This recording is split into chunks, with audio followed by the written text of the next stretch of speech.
So good morning students. शायद video जो है आपके ब्लर आ रहा होगा क्योंकि थोड़ा सा अपडेटिंग का काम चल रहा है अपनी वेबसाइट में, तो उसकी वजह से थोड़ा सा सर्वर डाउन चल रहा है। पर ऑडियो आप लोगों के पास में क्लियर होगा। पर मैंने आपके कमेंट सेक्शन में बोर्ड की एक फोटो जो है वो अपलोड कर दी है। आप लोग जो है उस फोटो में से देख सकते हैं जो भी हम लोग डिस्कस करने जा रहे हैं।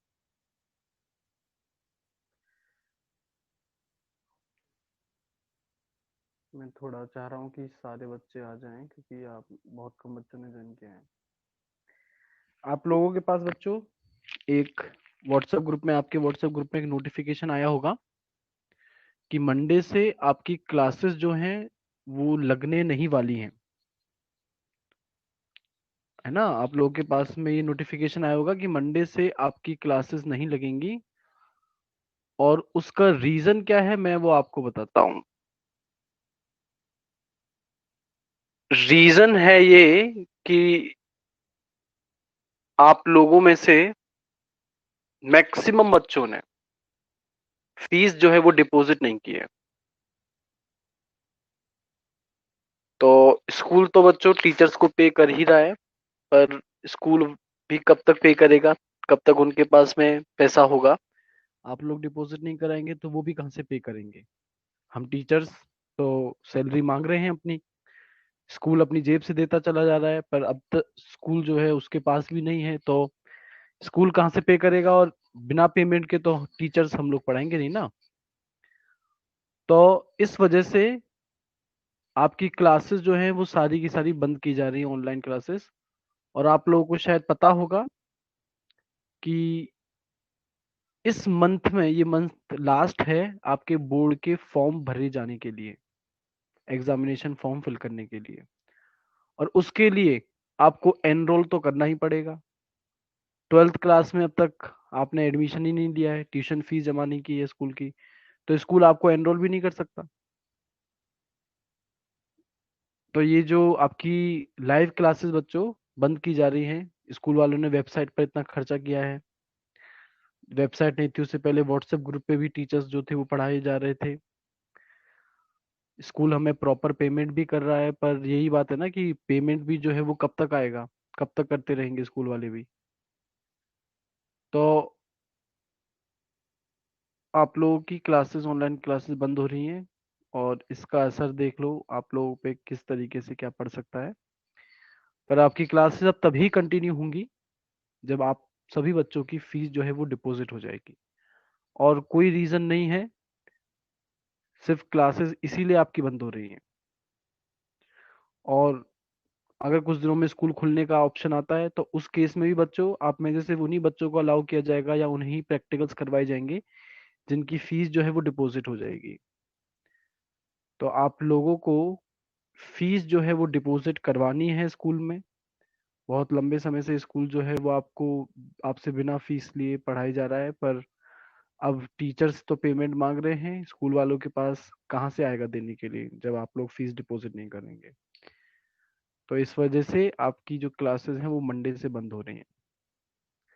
तो मैसेज बच्चों, आप लोग मैसेज को कन्वे कर दीजिएगा अपने पेरेंट्स को कि जल्दी से जल्दी जो है स्कूल में फीस जमा कराएं, ताकि आपकी लाइव क्लासेस, और अगर इन केस ऑफलाइन क्लासेस का भी ऑर्डर आता है तो ऑफलाइन क्लासेस भी आपकी स्टार्ट हो सके, क्योंकि अब हम लोग जो है क्लासेस स्टार्ट होंगी तो प्रैक्टिकल्स वगैरह भी करेंगे। ठीक है, तो आई होप जल्दी से हम लोग क्लासेस को रेज्यूम कर पाएं, आप लोग फीस डिपॉजिट कर पाएं। ठीक है, ये मैसेज मैं एक बार बीच में और बताऊंगा जब बाकी और बच्चे आ जाएंगे। तो चलिए, अभी तो हम लोग अपनी क्लास को स्टार्ट करते हैं। तो लास्ट क्लास में हम लोगों ने जो है, I think, applications of adsorption की थी। फिर एक हेडिंग आपकी बुक में होगी कैटलिस्ट या कैटलाइसिस करके, वो हेडिंग जो है आपके नए सिलेबस में हटा दी गई है। तो हम लोग जिस हेडिंग पर चल रहे हैं, नेक्स्ट हेडिंग करने के लिए हमारे पास में है, वो है कॉलॉइड्स। हेडिंग बना दीजिएगा बच्चों, कॉलॉइड्स, COLLOIDS, कॉलॉइड्स। सॉल्यूशंस जो होते हैं वो 3 टाइप के होते हैं। एक होता है आपका ट्रू सॉल्यूशन, एक होता है कॉलॉइडल सॉल्यूशन और एक होता है सस्पेंशन। पहले तो हमें कॉलॉइड्स को समझने के लिए सबसे पहले इन तीनों टाइप के सॉल्यूशंस के बीच में डिफरेंसेस जो है वो हम लोगों को समझने पड़ेंगे। मैंने बोर्ड की एक पिक्चर क्लिक करके आपके कमेंट सेक्शन में अपलोड कर दी है, आप लोग वहां उसे ओपन कर सकते हैं क्योंकि आपके पास में बोर्ड ब्लर आ रहा होगा। तो आप लोगों को सबसे पहले एक टेबल बनानी है जैसा आपको दिखाई दे रही होगी, जिसमें प्रॉपर्टी एक कॉलम, दूसरे कॉलम में ट्रू सॉल्यूशन, तीसरे कॉलम में कोलाइडल सॉल्यूशन और चौथे कॉलम में सस्पेंशन। ये हम लोगों को बनाना है। तो सबसे पहले आप लोग एक टेबल बनाइए।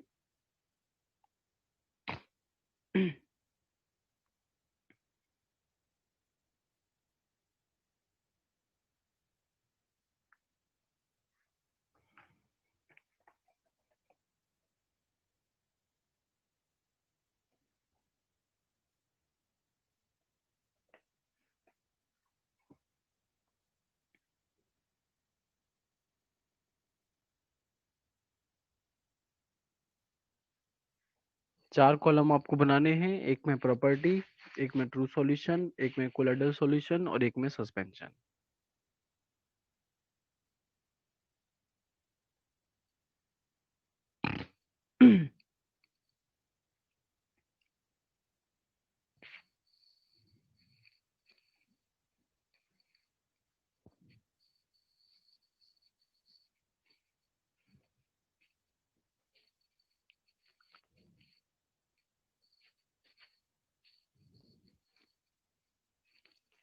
हाँ जी, तो सबसे पहले प्रॉपर्टी में जो पहली प्रॉपर्टी हम लोग लिख रहे हैं वो प्रॉपर्टी है पार्टिकल साइज। पार्टिकल साइज, देखो ट्रू सॉल्यूशन के अंदर ये जो पार्टिकल साइज है, मतलब सॉल्यूट का साइज की बात हो रही है हमेशा। पार्टिकल साइज का मतलब है यहाँ साइज ऑफ सॉल्यूट। तो जो सॉल्यूट पार्टिकल का साइज होता है वो 1 नैनोमीटर से भी छोटा होता है। कोलाइडल सॉल्यूशन में ये जो पार्टिकल का साइज है ये 1 nm से लेकर के 1000 nm के बीच में होता है। और सस्पेंशन के अंदर पार्टिकल का साइज 1000 nm से भी ज्यादा क्या होता है, बड़ा होता है। तो पार्टिकल साइज में ट्रू सॉल्यूशन में लिख दीजिएगा less than 1 nanometre, less than 1 nanometre. Colloidal solution में लिखिएगा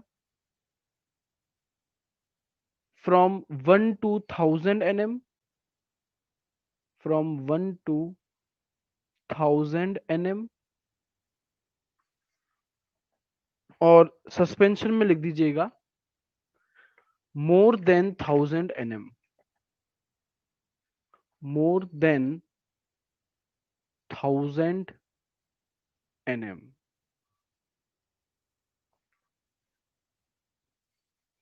second property number of phases, number of phases या आप इसको नंबर ऑफ स्टेट भी कर सकते हैं।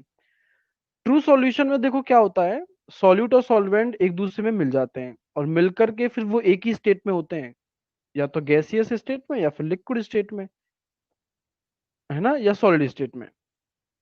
तो यहां पर नंबर ऑफ फेज या नंबर ऑफ स्टेट एक वन ही होती है, जबकि कोलाइडल और सस्पेंशन में पार्टिकल डिसॉल्व नहीं होते। तो यहाँ पर जो फेज है वो दोनों अलग अलग रहती हैं, तो टोटल फेज होती है 2। तो number of phase true solution में 1 हो जाएगी और बाकी दोनों में नंबर ऑफ फेजेस हो जाएंगी 2।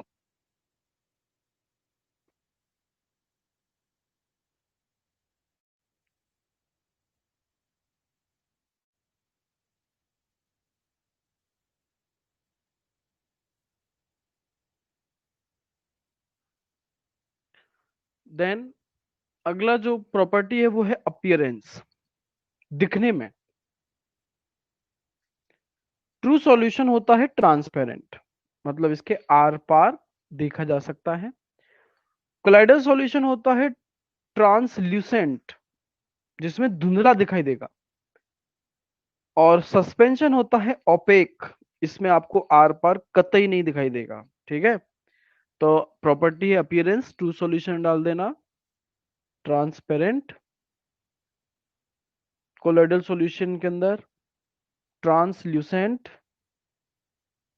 और सस्पेंशन के अंदर OPEC. OPEC.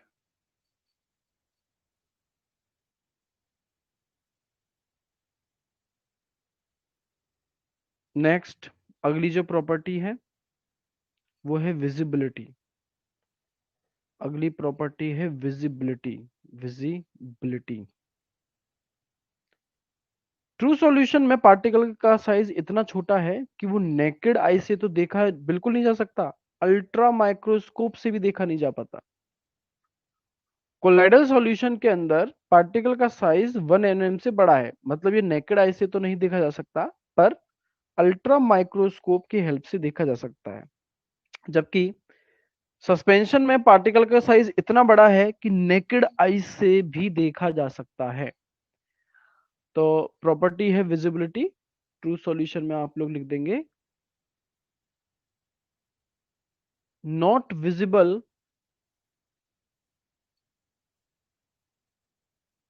Not visible even bye ultra microscope,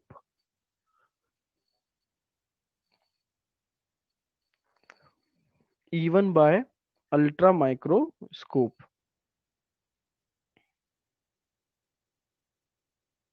उसमें लिख दो कोलोइडल सॉल्यूशन में not visible bye naked eyes, not visible bye naked eyes but can be seen by ultra microscope, but can be seen by ultra microscope, ultra microscope। और suspension में can be seen bye naked eyes, suspension में लिखिएगा can be seen bye naked eyes.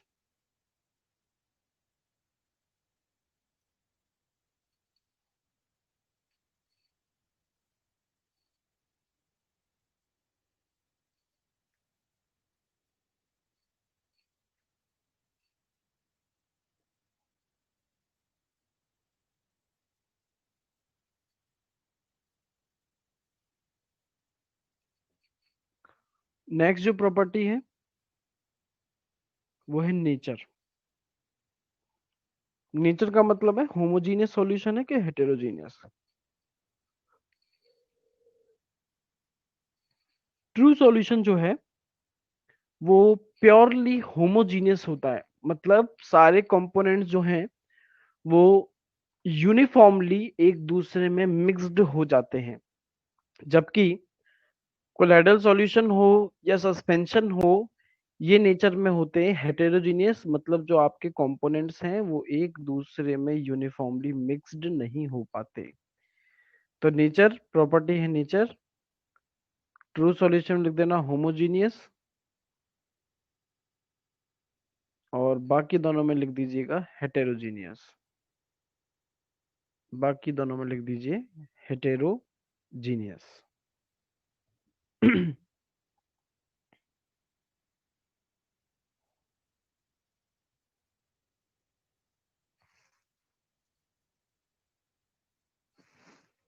Next अगली जो property है वो है settling, SETTLING, settling.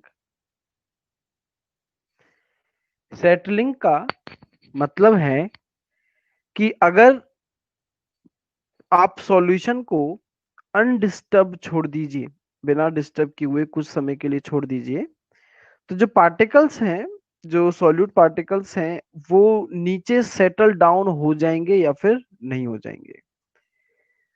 True solution में सेटल डाउन नहीं होते, कोलाइडल सॉल्यूशन में भी सेटल डाउन नहीं होते, पर सस्पेंशन के अंदर पार्टिकल जो है वो सेटल डाउन हो जाते हैं। तो सेटलिंग इसमें ट्रू सॉल्यूशन लिखिएगा। When solution is left undisturbed,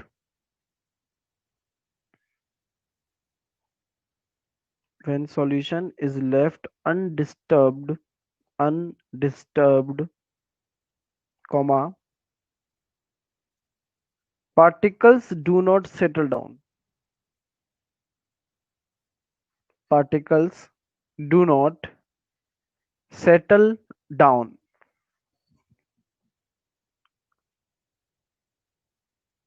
colloidal में भी लिख देना, particles do not settle down.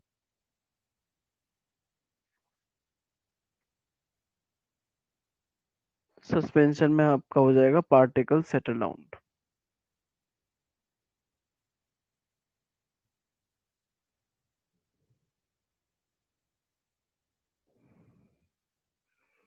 एक बार फिर से बता दूं बच्चों, मंडे से आपकी क्लासेस इसीलिए नहीं लग रही हैं क्योंकि फीस डिपॉजिट नहीं है आप लोगों की। जब तक आप लोगों की फीस डिपॉजिट नहीं होगी क्लासेस रिज्यूम नहीं होंगी।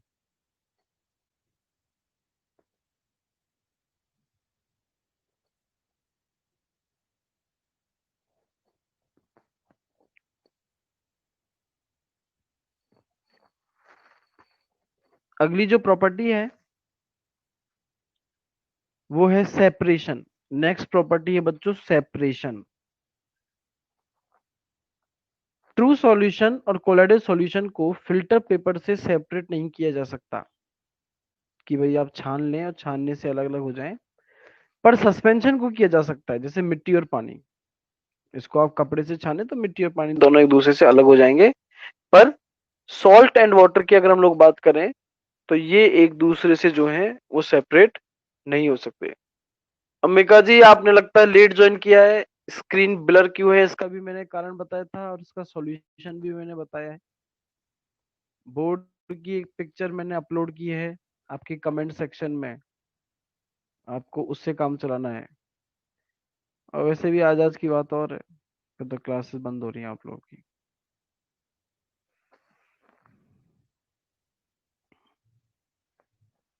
हाँ जी, तो सेपरेशन ट्रू सॉल्यूशन में लिखिएगा can not separated by filter paper, can not separated by filter paper. और यही सेम कोलाइडल सॉल्यूशन में लिख दो, can not separated by filter paper.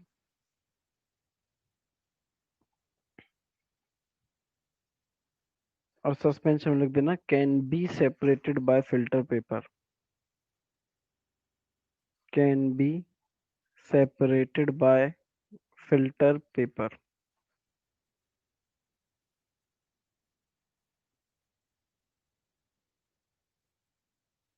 Next अगली जो प्रॉपर्टी है वो है टिंडल इफेक्ट। नेक्स्ट प्रॉपर्टी है बच्चों टिंडल इफेक्ट। ये टिंडल इफेक्ट क्या है? जब कोई लाइट किसी कोलाइडल सॉल्यूशन से पास होती है तो कोलाइडल सॉल्यूशन के पार्टिकल्स जो हैं उस लाइट की स्कैटरिंग करते हैं, मतलब लाइट जो है वो बिखर जाती है। और इस स्कैटरिंग की वजह से लाइट का जो पाथ है, जो पूरा रास्ता है कि लाइट कहाँ से आ रही है और कहाँ को जा रही है, वो पूरा पाथ विजिबल हो जाता है, दिखाई देने लगता है। इसको हम लोग बोलते हैं स्कैटरिंग ऑफ लाइट या फिर टिंडल इफेक्ट। और ये टिंडल इफेक्ट पिक्यूलर फीचर है, मतलब एक यूनिक फीचर है कोलाइडल सॉल्यूशन का। कोलाइडल सॉल्यूशन के अलावा कोई और दूसरा सॉल्यूशन टिंडल इफेक्ट को शो नहीं कर सकता।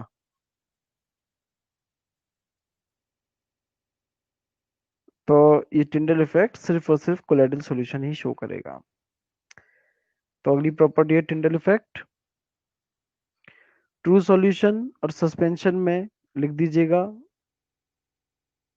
Not able to show Tyndall effect. True solution और सस्पेंशन में लिखना है not able to show Tyndall effect.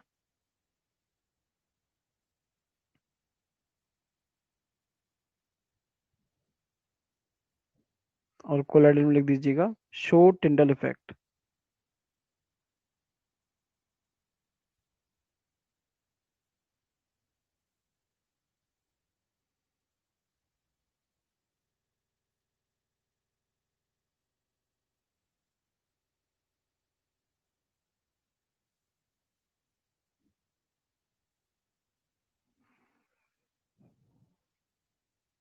Next और लास्ट प्रॉपर्टी है हमारी ब्राउनियन मूवमेंट।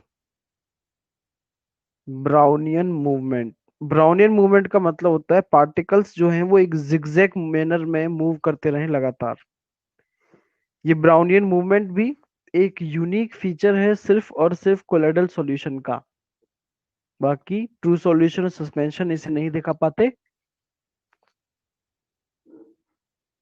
तो ब्राउनियन मूवमेंट के लिए ट्रू सॉल्यूशन में आप लिख सकते हैं not able to show Brownian movement, और ऐसा ही सस्पेंशन में भी लिखेंगे not able to show Brownian movement.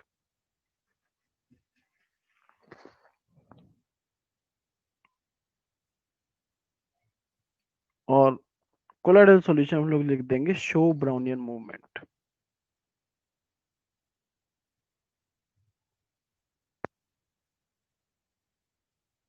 Show Brownian movement.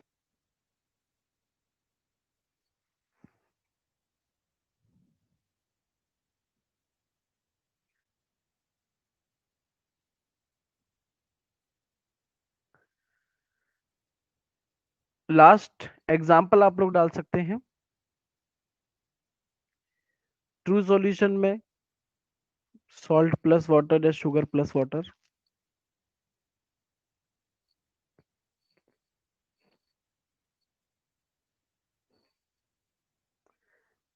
Colloidal solution में मिल्क। कोलोइडल सॉल्यूशन में आप एग्जांपल डाल सकते हैं मिल्क। और सस्पेंशन में हो जाएगा सैंड प्लस वाटर, मिट्टी और पानी। Sand plus water.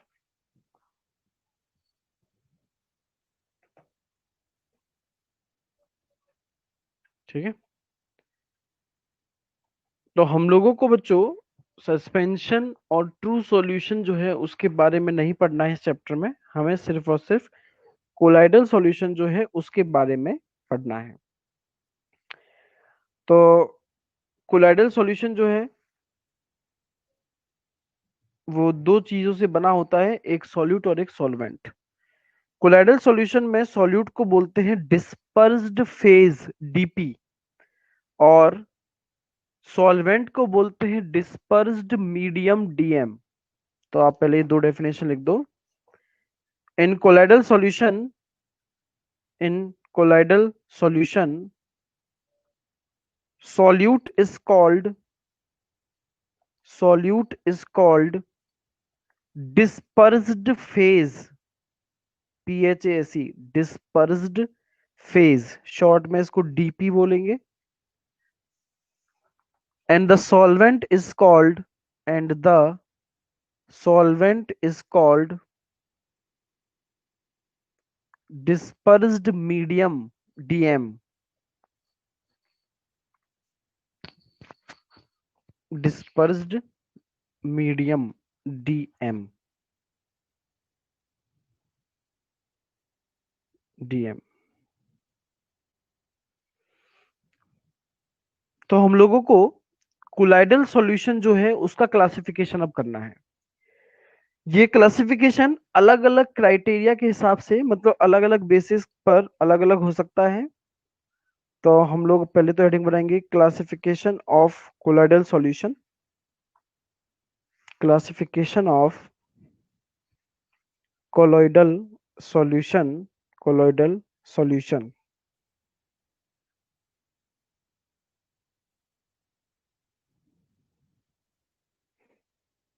और पहला जो क्लासिफिकेशन हम लोग जिस बेसिस पे करने जा रहे हैं, पहला है on the basis of on the basis of physical state, on the basis of physical state of dp and dm, physical state of dp and dm, dispersed phase and dispersed medium। dp और dm की physical state क्या होगी, इस according हम लोग total जो है 8 type के कोलाइडल सॉल्यूशन जो है वो पढ़ेंगे, जिन्हें हम लोग फिर से एक बार टेबल के फॉर्म में ही रिप्रेजेंट करेंगे। आपको एक टेबल बनानी है फिर से, जिसमें 4 कॉलम बनेंगे, सॉरी 3 कॉलम बनेंगे, नहीं 4, हाँ। एक में डीपी, एक में डीएम, एक में नेम और एक में एग्जाम्पल। एग्जाम्पल वाला कॉलम आप लोग बड़ा बनाइएगा, डीपी डीएम जो है उसको छोटा बना सकते हैं, क्योंकि उसमें आपको सॉलिड और लिक्विड गैस बस यही शब्द लिखने हैं। या सॉलिड के लिए एस, लिक्विड के लिए एल और गैसेस के लिए जी, इतना लिखेंगे तो भी चलेगा, तो इनको छोटा बना सकते हैं। एग्जाम्पल वाला कॉलम सबसे बड़ा बनाना है आपको। फटाफट से लाइन वगैरह खींच लो।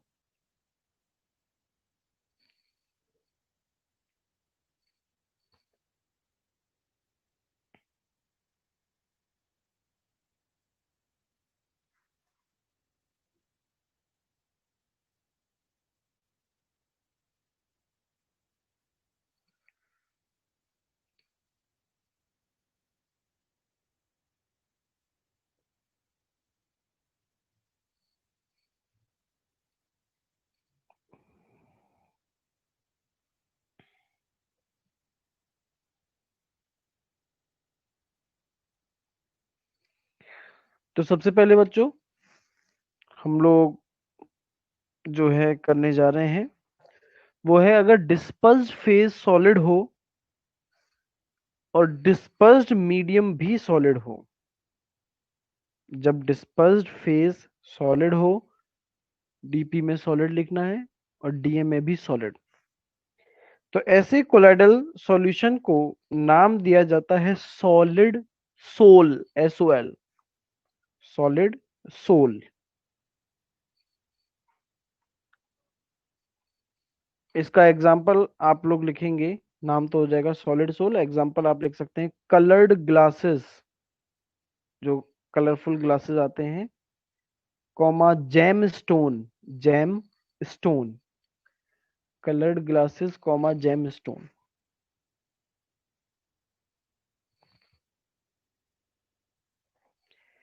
सेकंड, अगर डीएम तो आपने सॉलिड ही रखा पर डीपी आपने रखा लिक्विड,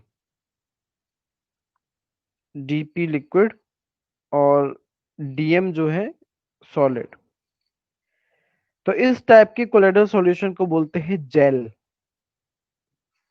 इस टाइप के कोलाइडल सॉल्यूशन को हम लोग कहेंगे जेल। एग्जाम्पल चीज, कॉमा बटर, कॉमा जेलीज,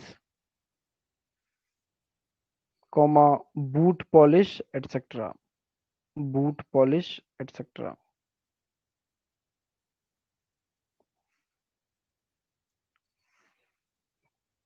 फिर ऐसे ही इसमें तीसरा, डीएम तो आपको सॉलिड ही रखना है, पर डीपी जो है इस बार हम लोग रखेंगे गैस। तो ऐसे टाइप के कोलाइडल सॉल्यूशन को बोलते हैं सॉलिड सोल, सॉलिड सोल।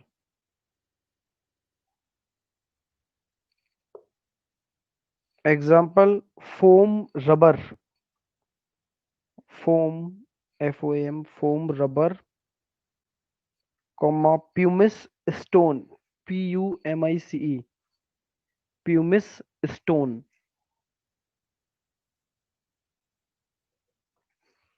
तो ये तो आपने ऐसे कोलोइडल सॉल्यूशन देखे जिनमें डीएम जो था वो सॉलिड था।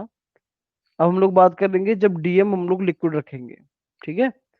तो इसमें अब अगला जो है वो अपने पास में वो है डीपी तो सॉलिड और डीएम लिक्विड, डीपी सॉलिड और डीएम लिक्विड।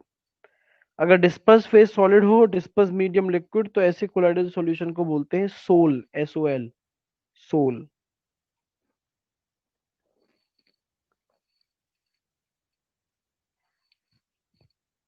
इसका एग्जाम्पल हो जाएगा पेंट,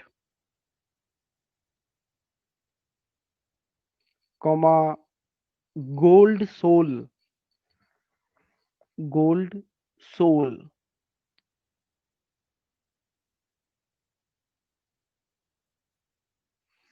नेक्स्ट जो है डीएम तो हम लोग लिक्विड ही रखेंगे और डीपी भी हम लोग लिक्विड करेंगे, डिस्पर्स फेज लिक्विड और डिस्पर्स मीडियम जो है वो भी लिक्विड।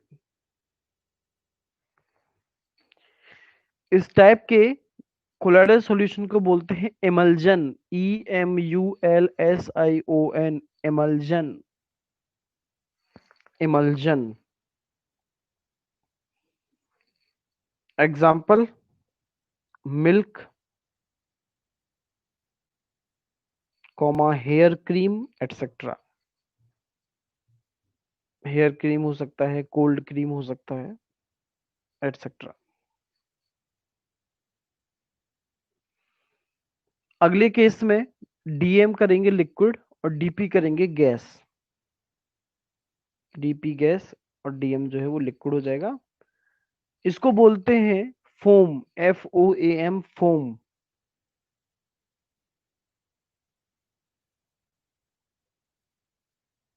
इसका एग्जांपल है सोप, लेदर, साबुन से जो झाग बनता है, soap, leather, comma froth, FROTH, जो बबल्स, बबुले बनते हैं, फ्रॉथ एटसेट्रा।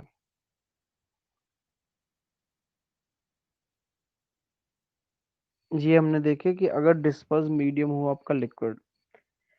अब बात करेंगे डिस्पर्स मीडियम जब होगा गैस।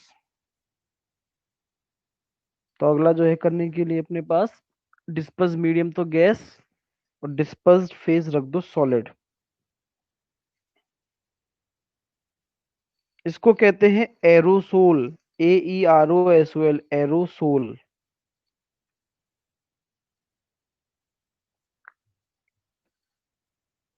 इसका एग्जांपल होगा smoke, KESMOKE, smoke, comma dust particles in air, dust particles in air.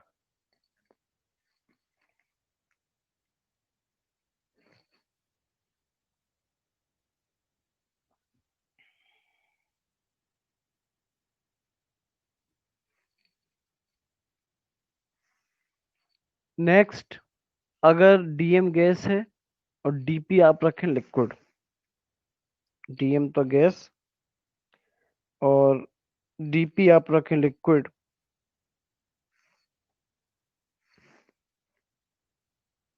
एक सेकेंड। अच्छा, पिछला वाला बच्चों जो था सॉलिड और गैस वाला, उसको सॉलिड एरोसोल लिखना। मैंने सिर्फ एरोसोल बोला है, सॉलिड एरोसोल लिखना। और इसको लिक्विड एरोसोल, इसको लिक्विड एरोसोल।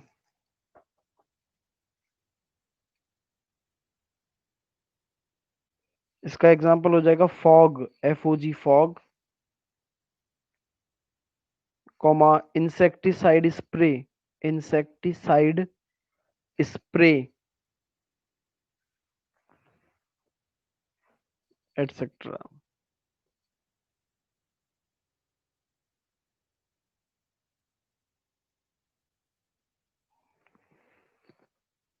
बच्चों यहाँ हमने गैस इन गैस का एग्जांपल नहीं लिया है, डीपी गैस और डीएम गैस। ऐसा क्यों, कौन बताएगा?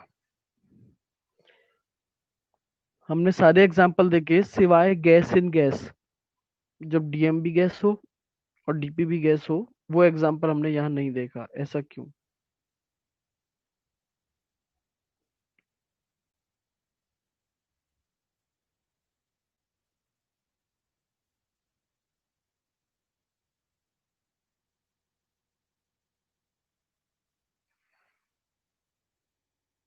बताइए।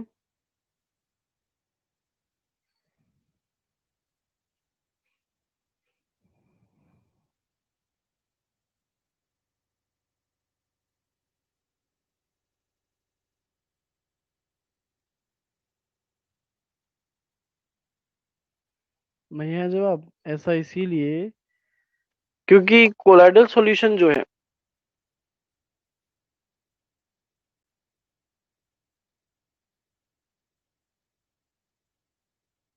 कोलाइडल सॉल्यूशंस हेटेरोजीनियस होते हैं,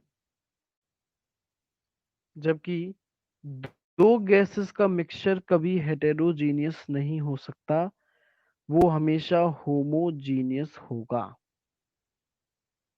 इस वजह से दो गैसेस मिलकर के कभी कोलाइडल सॉल्यूशन नहीं बना सकती। यहाँ पर बच्चों आप अपनी टेबल को बंद कर दीजिएगा और हम लोग जो है एक नोट लिखने जा रहे हैं। हम लोगों को एक नोट लिखना है। नोट के टोटल 3 पॉइंट हम लोगों को लिखने हैं।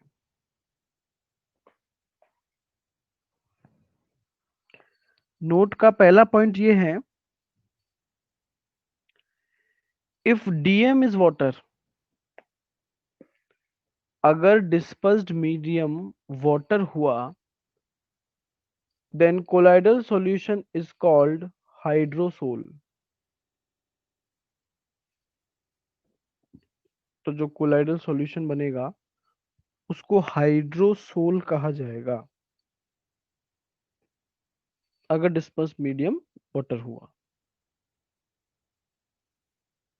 दूसरा point, if dispersed medium is alcohol,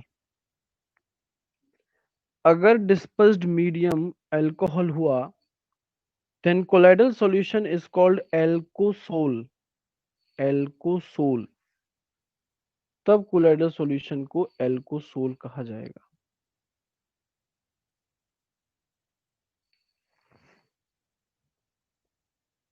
और तीसरा और आखिरी point, if dispersed medium is benzene, if dispersed medium is benzene, तब हम लोग उसे कहेंगे benzosol. Then colloidal solution is called benzosol.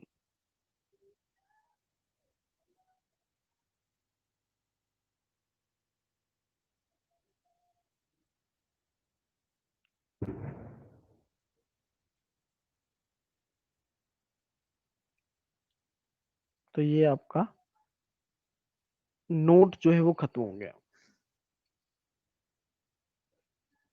तो ये हमने पहला क्लासिफिकेशन देखा इस बेसिस पर कि डिस्पर्स फेज और डिस्पर्स मीडियम जो है उनकी फिजिकल स्टेट क्या है। अगला जो हम लोग क्लासिफिकेशन करने जा रहे हैं कोलोइडल सॉल्यूशन का, वो है इस बेसिस पर कि डीएम और डीपी जो है उनके बीच में इंटरेक्शन कितना ज्यादा है। तो अगला क्लासिफिकेशन है on the basis of interaction between,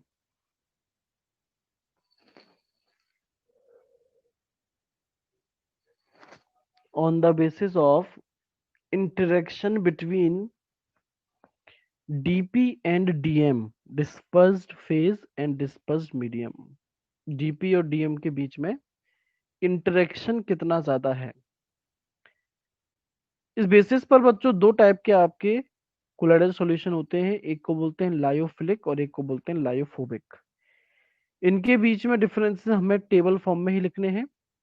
3 column हम लोग बनाएंगे, एक तरफ प्रॉपर्टी और फिर लायोफोबिक, लायोफिलिक और फिर लायोफोबिक। प्रॉपर्टी वाला कॉलम बच्चों छोटा बनाइएगा और बाकी लायोफोबिक और लायोफिलिक वाला जो है उसे आप बड़ा बनाइएगा।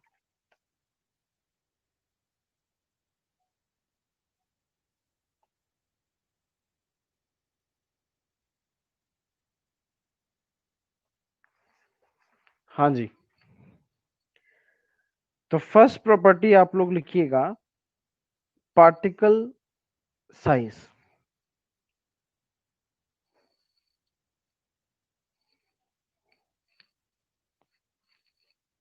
लायोफोबिक में पार्टिकल साइज में लिखिएगा slightly bigger than true solution. True solution से थोड़ा सा ही बड़ा होगा particle, slightly bigger than true solution.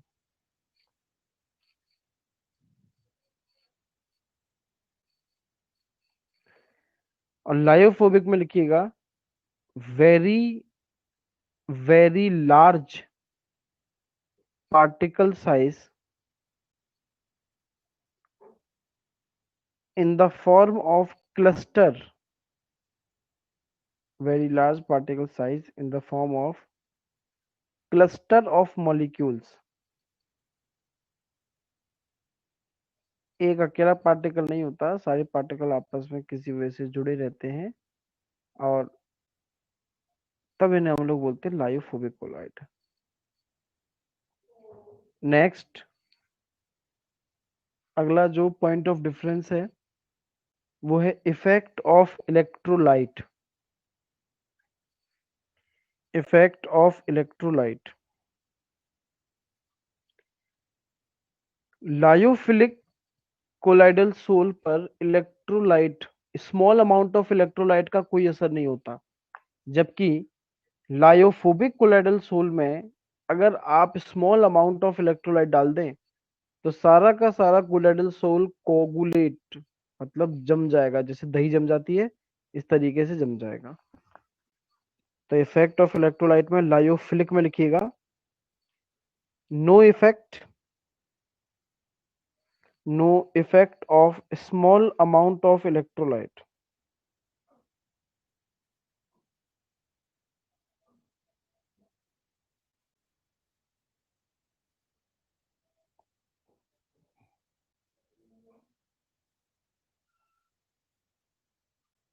और लायोफोबिक में लिखिएगा a small amount of electrolyte,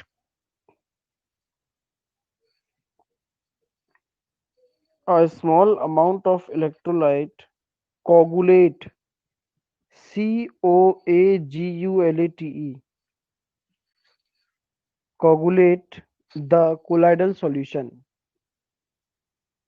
coagulate the colloidal solution,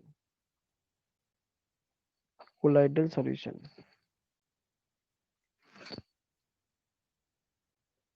next property है इंटरेक्शन, जिस बेसिस पर आप इसको क्लासिफाई कर रहे हैं, इंटरेक्शन। देखो फिलिक का मतलब होता है लविंग, मतलब लायोफिलिक कोलाइडल सॉल्यूशन में डीपी और डीएम के बीच में इंटरेक्शन बहुत ज्यादा होगा, और फोबिक का मतलब होता है हीटिंग, तो वहां इंटरेक्शन होगा कम। लायोफिलिक में लिखिएगा इंटरेक्शन के अंदर DP and DM, disperse phase and disperse medium, DP and DM have a strong have a strong attraction, bracket में लिखिएगा इंटरेक्शन,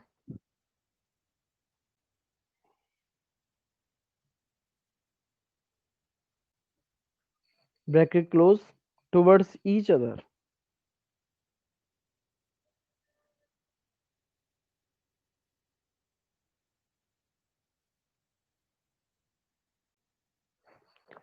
लायोफोबिक में लिखिएगा DP and DM do not have mutual attraction, dp and dm do not have mutual attraction।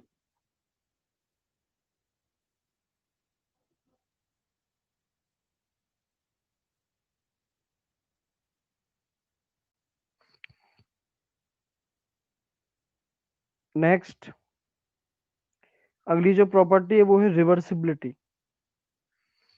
Next जो property है वो है reversibility. Lyophilic reversible होता है, मतलब ये है कि अगर वो कोगुलेट हो जाए, जम जाए, पीपीटी बन जाए, तो वो फिर से कोलाइडल सॉल्ट में कन्वर्ट हो जाता है। तो प्रॉपर्टी रिवर्सिबिलिटी है, लायोफिलिक में लिखिएगा it is reversible, that means it is reversible, that means if colloidal solution get precipitated,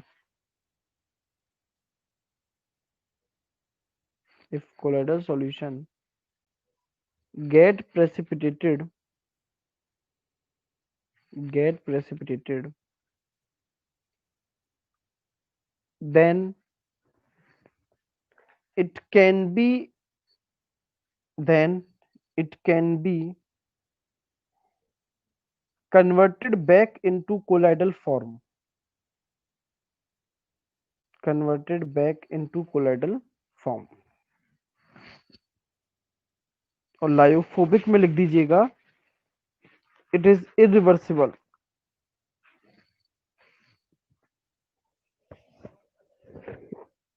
it is irreversible,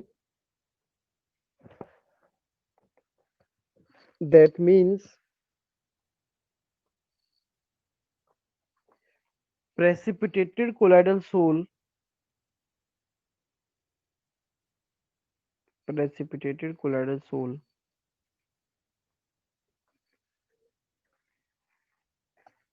cannot be converted back to its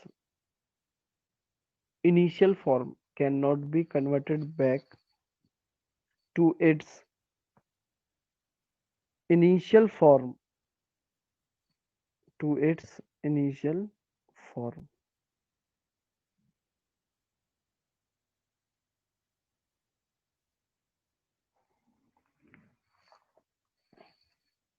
lyophilic में sorry next property है हमारे पास में colligative property. Colligative property chapter second में हम लोग अच्छे से detail में पढ़ के आए कॉलिगेटिव प्रॉपर्टीज को।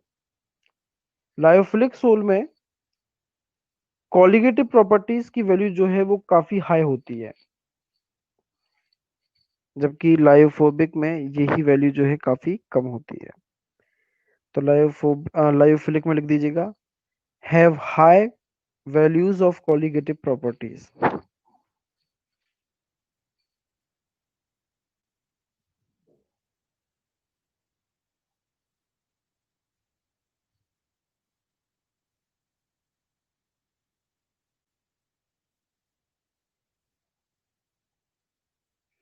और उसमें लिख दीजिएगा लायोफोबिक के अंदर have lower values of colligative properties.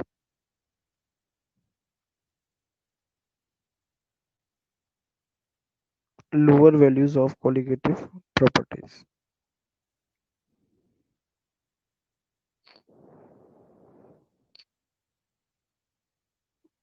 अगली प्रॉपर्टी है टिंडल इफेक्ट।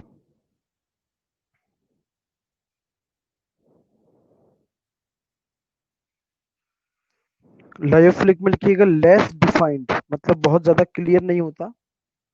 लायोफिलिक में लिखो लेस डिफाइंड, और लायोफोबिक में हो जाएगा मोर क्लियरली डिफाइंड।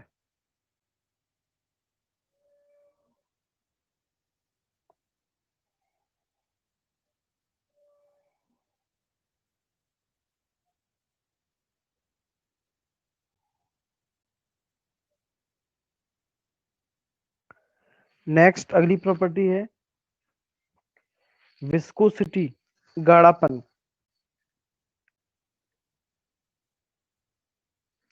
लायोफिलिक की विस्कोसिटी पानी से भी ज्यादा होती है। लायोफिलिक में लिख दीजिएगा have higher value of viscosity than water. Have higher value of viscosity than water.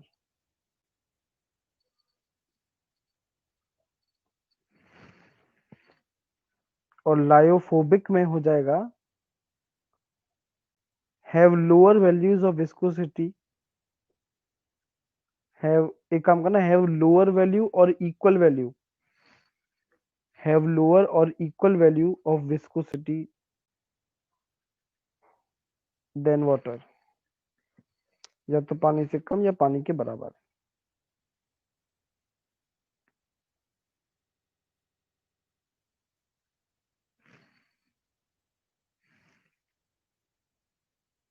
अगली जो प्रॉपर्टी है वो है सरफेस टेंशन।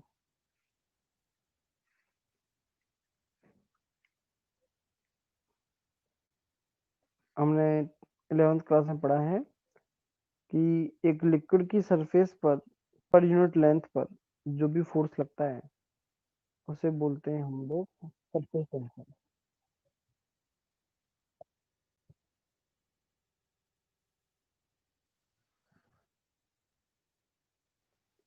तो सरफेस टेंशन में आपको लायोफिलिक के लिए लिखना है, surface tension is less than water. Lyophilic में लिखना है surface tension is less than water.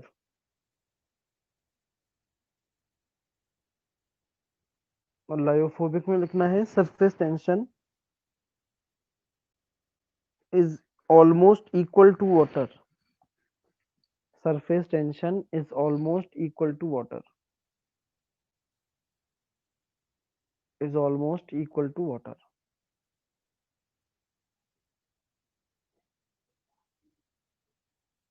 Last point जो है वो है stability. Stability, lyophilic more stable, lyophobic less stable.